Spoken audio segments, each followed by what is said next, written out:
Darwin's theory of evolution changed everything. His assertion that humans evolved from ancient ancestors in Africa challenged traditional religious beliefs and motivated scientists of many disciplines to begin exploring the theory. It's one thing to claim that humans evolved from African apes. It would be another thing to prove it.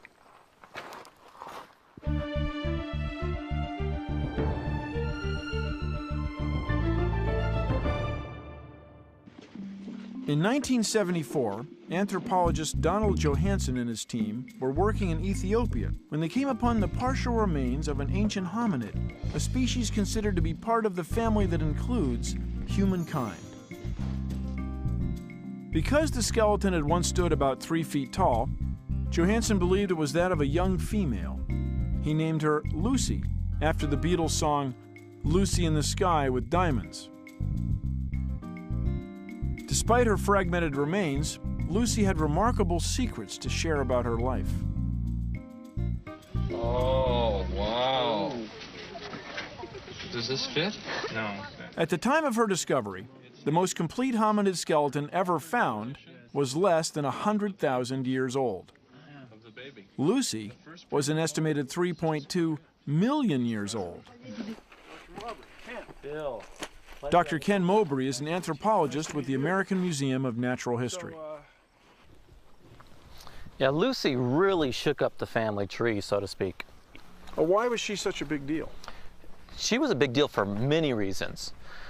First of all, her skeleton was 40% complete. 40%, that's complete to you guys? You know, in fossil terms, that's a lot of fossil bones for an individual. Something even more important that makes her really significant is that we believe that she was bipedal. I have a cast here of the pelvis of Lucy, the left side. The pelvis sits right like this in the human body. It is short and it is broad. If you were to look at a chimpanzee, a gorilla, or an orangutan, their blades are really narrow and really tall. The blade of Lucy, and like ours, extends outwardly. This allows the transference of weight if you were going to walk on 2 limbs. And so from this pelvis alone, we think that Lucy moved about the landscape as an habitual biped.